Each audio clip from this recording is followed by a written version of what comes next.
We're going to pause the recording. Let's see if this works.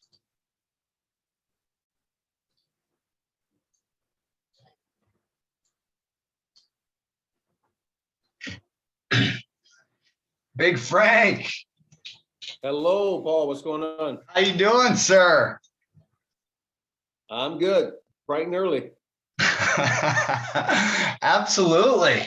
Well, I'm stoked to talk to you today, Frank. I just want to get into it, talk about your career a little bit, and then talk about nearsightedness versus farsightedness. Where should we start? I think we should start with Varilux. Let's do it. That changed my life. Tell me it's the about number it. one worldwide progressive lens in the world. So as for most of us, we around 40, we developed presbyopia, which is an eye condition. And to be honest, I had 20/10 vision my whole baseball career. And then around 45 to 47, you start stretching out those menus, those text messages and all the apps. When it first happened to me, I thought something was wrong with me. So I had to reach out to my eye doctor and he was laughing at me. He's like, welcome to being old. That condition is real and, you need to do something about it. So for me, I didn't want to wear glasses for so long, trying to be cool or whatever. But now I've realized having these lenses and these glasses have changed me for the best because I'm on TV now looking at constant screens and cameras and the glare and everything else. And it affects your eyes as you get older. So I'm happy to be with Varilux and we're moving forward. But you can also make sure you check us out at essilor.com, essilor.usa.com. And one more time, essilor.usa.com. And you can get some information there. You need to see your eye care provider though, so you can get these lenses. Fantastic. So what's it called when I'm holding the pill bottle or the menu? Is that nearsighted or farsighted? Whoa, I'm not an eye care provider now. Let me make sure. Yeah, can you diagnose my eye problem? As an eye care provider, you gotta check with your doctor with that one. All right, cool. I just want to get into your career here, Big Frank. It's been 30 years, and after all this time, do you feel bad about how it went down between you and Jack Elliott during your time with the Yankees in 1992 as Ricky Davis? Yeah, Ricky Davis was a heck of a young ball player, huh? Man, he could do it all. 5 tools. That was a heck of a movie. It was a heck of an experience. I got to spend a week and a half in LA filming a major motion picture with Tom Selleck, and he nailed it. He worked his butt off. He was in a cage nonstop because he told me he did not want to disrespect, the major league ball players, acting out that part in that role. So he did a hell of a job, but he put in the work, man, and that's why he's been one of the world's greatest actors for a very long time. Is he taller than you? He's a big boy. He's 6'4". We're right close eye to eye. But yeah, he's a tall guy. He fit the part. He had the swagger. He had everything down.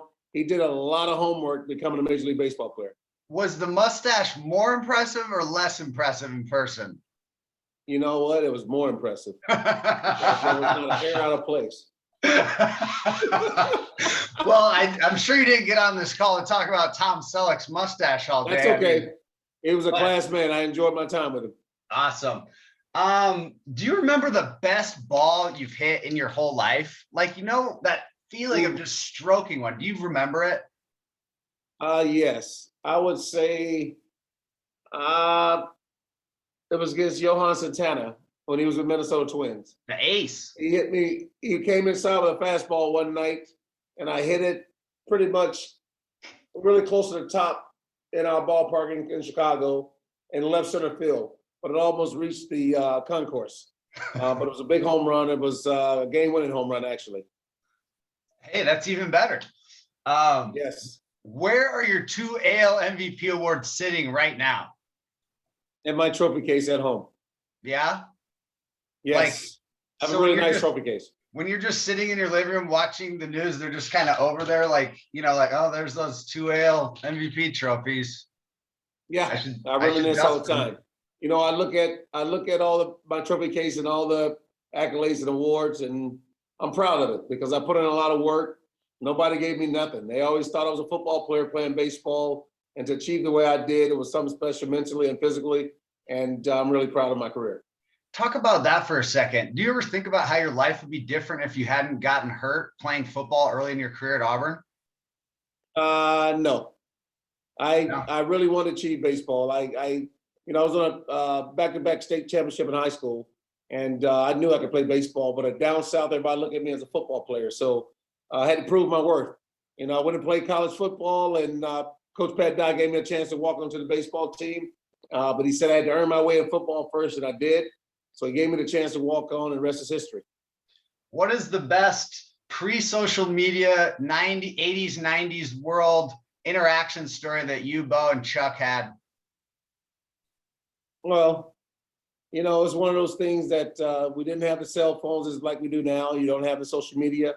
But just to talk a mano a mano and to feel that testosterone in the room with the three of us, great players, 3 different sports, and very proud for the university because, we put out the hell of a players. And you look at Cam Newton in the mix now, we got one hell of a Mount Rushmore at Auburn University. Man, you 3 guys, one room, all the testosterone, all the joking around. I just love it. Are you guys? Everybody been told you're one of the best they've ever seen. You know what I mean? It's one of those things. Oh, no, it just goes all night. Yes. Are you guys on a text thread together? Every now and then, but Charles will tell you he's the most famous Auburn Tiger ever. There's only one Chuck. He said he's 1, Bo's 2, and I'm 3. And he said Cam's 4. He said Cam didn't go to Auburn long enough, so he's number 4. That's fair. What was your favorite stadium to crush dingers in? I would say Fenway. Really? All you had to do was get the ball up. Once you got it up, it went a long way out of that short ballpark in left field. In your days with the White Sox, what was the big piece of metal that you'd swing in the on-deck circle? My rebar. I found that in Sarasota, Florida, right across the street. It was a house being built at a spring training site. And I just ventured over there one day. It wasn't as crazy, just because I was either early or late. So I walked and saw these bars over there. And I said, what the hell is that? And I went over and picked it up. It was heavy and looked like a long bat. So I just picked it up, and they had like quite a few over there. And I really helped myself to one. And next thing you know, I was swinging the on deck circle. That's a weird story, Frank. Yeah, but it made the bat feel like a toothpick.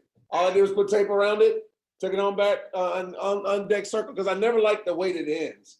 Like the waist at the top, the round waist they put on the top of the bat. It doesn't make me feel good going to the plate. It's like top heavy, you know what I'm saying? I'm just imagining reigning stud and MVP White Sox slugger Frank Thomas on a construction site rummaging around for rebar. Well, it was right across from the clubhouse. Okay. It was basically part of the clubhouse. So I went over and saw it. It was awesome. They had some bigger pieces, but I got one I could handle, taped it up, put it in the bag, and on deck circle the next day. And a lot of guys tried to swing it too. Tried? Yes. All right, I'm going to go rapid fire on you, Frank. I appreciate the time here. Favorite pitcher to rake off of? Ugh. I mean, I never had a favorite one to rake off of. I had a lot of success against Mike Mussina and Randy Johnson. So two Hall of Fame guys that I did well against. Favorite teammate? I would say I had a few, but the one who made me laugh the most was Tim Raines. Rock. Yes. In casual conversation, do you refer to Comisky as Comisky, the sell, or guaranteed rate field? Kaminsky. Perfect. Who's the biggest name you have a text thread going with on your phone right now? No, I'm not a big texter. I have a lot of famous friends. I'm not going to throw their names out there, though. But I'm not a big texter. But I do have quite a few names in my Rolodex. From musicians to ball players to politicians. Do you feel like the statue at Comisky looks like you? Not really. Just I wanted it to be better because the statue is more early 90s, and my look kind of evolved down the road there. So I wish that I kind of took the 2000 Frank Thomas look with the longer pants and the old school look. Furthest you've ever hit a ball batting left-handed? Left-handed, never did much of that, but I could hit left-handed. It was kind of weird. I could turn around and still hit the baseball, but it was just awkward. I could hit it 350. 350? Yes. That's awesome.